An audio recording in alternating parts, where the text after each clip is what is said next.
해리스 미 부통령이 한국을 방문하기에 앞서 북한이 최근 단거리 탄도미사일을 발사한 데 대한 논평을 묻는 본 기자의 질문에 미 국무성 프라이스 대변인은 조약동맹국인 한국과 일본을 방어하기 위한 미국의 본질적인 방향과 의지를 바꾸지 않을 것이라고 말했습니다.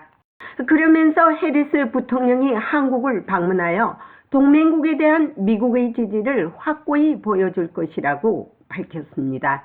또한 중국과 타이완의 분쟁 시 발생할 수 있는 한반도 위기 구조와 미국의 타이완 방위 지원에 대해 한국이 동참을 해야 하느냐는 질문에는 미국과 한국은 철통 같은 동맹을 맺고 있다고 말하면서 미국이 타이완 국민을 지원하는 많은 이유 중 하나는 서로 가치를 공유한다는 사실이라며 이는 한국의 동맹국들도 마찬가지라고 말했습니다. 한편 미국은 러시아와 중국의 군사적 협력을 예의주시하며 지켜보고 있다고 프라이스 대변인은 말했습니다. 북한에 대한 질문입니다. 아시다시피 북한이 동해상으로 단거리 탄도미사일을 발사했습니다. 북한의 잠수함 발사 탄도미사일과 또는 7차 핵실험과 같은 추가 도발 가능성에 대해서 짐작할 수 있습니까? 우리는 최근 몇 달 동안 북한의 도발 패턴에 대해서 얘기했습니다. 북한이 경고 없이 또 다른 핵실험인 7차 핵실험을 할 수 있다고 거듭 경고했고요.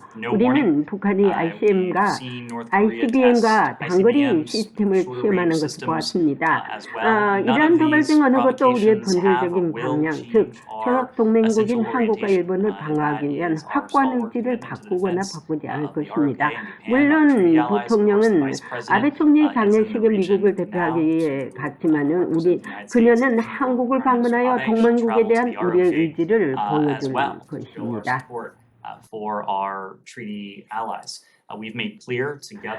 우리는 한반도의 완전한 비핵화 전망을 진전시키는 데 도움이 되는 의미 있는 대화를 외교로 할 준비가 되어 있다는 것을 영내 동맹국들과 분명히 했습니다.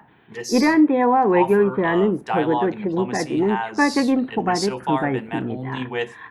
북한은 도발의 기간, 교전의 기간을 겪는 경향이 있습니다. 우리가 지금 도발의 시기에 있다는 것은 분명합니다. 우리는 동맹국들의 방어와 억제력을 강화하고 북한이 외교에 참여할 준비가 되어 있을 때 준비할 수 있도록 조약 동맹국들과 계속 협력하면서 지켜보겠습니다.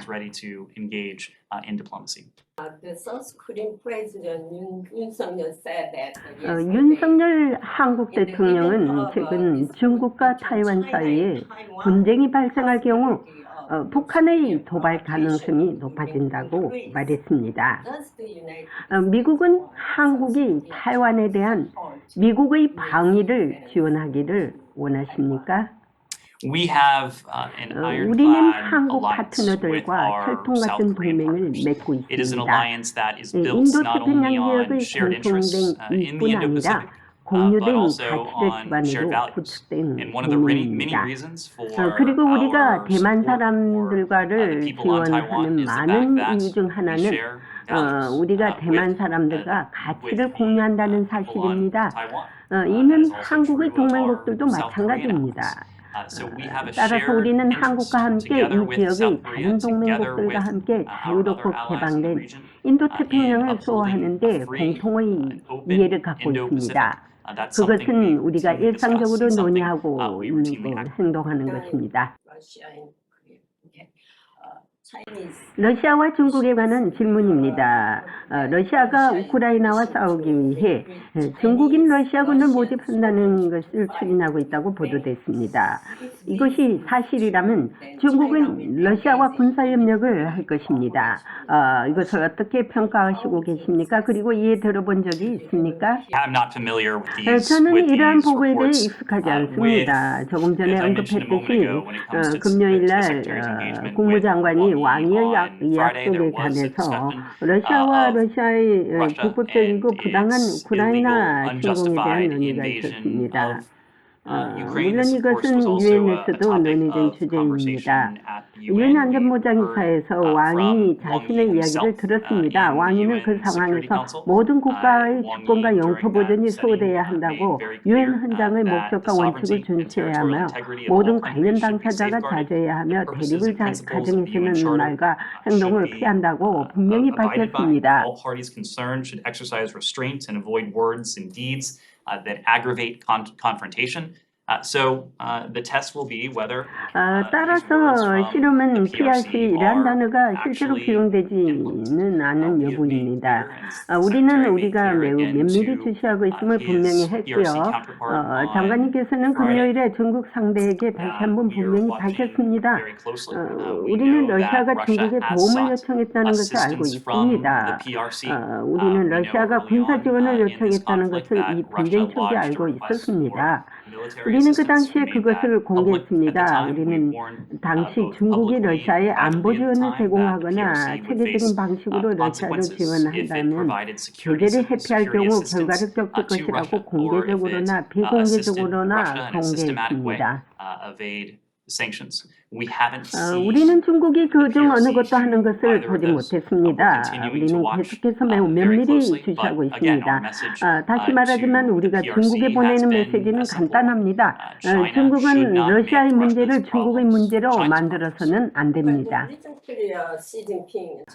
그러나 시진핑 국가주석과 푸틴 러시아 대통령이 최근 함께 만났을 때 그들이 무엇에 대해 얘기했는지 어떤 종류의 대화를 했는지 결코 알지 못합니다. 그렇다면 중국과 러시아를 어떻게 믿을 수 있을 것입니까? 즉 그들의 신뢰는 매우 중요합니다. We're not trusting, we're verifying.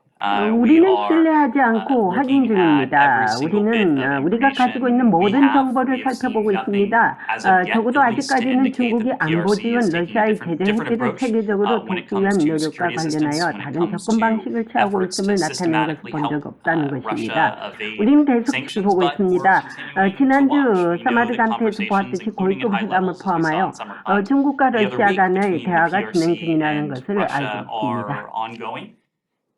What I will say is that 제가 말씀드리고 싶은 것은 푸틴 대통령의 말, 시진핑의 말, 왕의 말, 제가 방금 언급한 대로 바로 그 말을 보면 중국이 러시아에 대해 어느 정도 불안을 표시하는 것을 듣게 될 것입니다. 우크라이나에서 하고 있다. 그리고 정말 놀라운 일이 아닙니다. 우크라이나에 대한 러시아의 잔인한 침략 전쟁은 위에서 말했듯이 우크라이나에 대한 공격일 뿐 아니라 유엔 헌장, 유엔 체계 모든 회복에 대한 공격이자 잔인한 공격이기 때문에 놀라운 일이 아닙니다. 그들은 구독한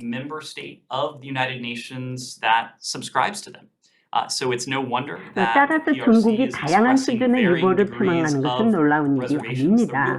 그러나 실제 테스트는 이러한 명백한 유보, 우크라이나에서 러시아가 하고 있는 일에 대한 명백한 불편함이 실제로 중국이 접근 방식에서 수행하는 방식을 윤곽을 잡을 것인지 여부입니다. 미국은 중국이 러시아를 군사적으로 지원할지를 예의주시하며 지켜보고 있고 북한이 도발의 시기에 있는 만큼 핵실험도 할 것임을 거듭 경고하고 있습니다. 중국이 타이완을 무력 사용 시 미국은 타이완 방어를 분명히 할 것이라고 바이든 대통령이 이미 밝혔습니다. 이렇게 볼 때 미국과 한국은 동맹으로서의 가치 공유를 해야 한다는 미국의 언어적 뉘앙스에 한국 개입이 긍정적인 가치 포인트를 주고 있으면서 그 결정은 한국에 맡기고 있는 모양새를 보이고 있다고 분석할 수밖에 없습니다. 국무성에서 보이스 오브 워싱턴 제니박입니다.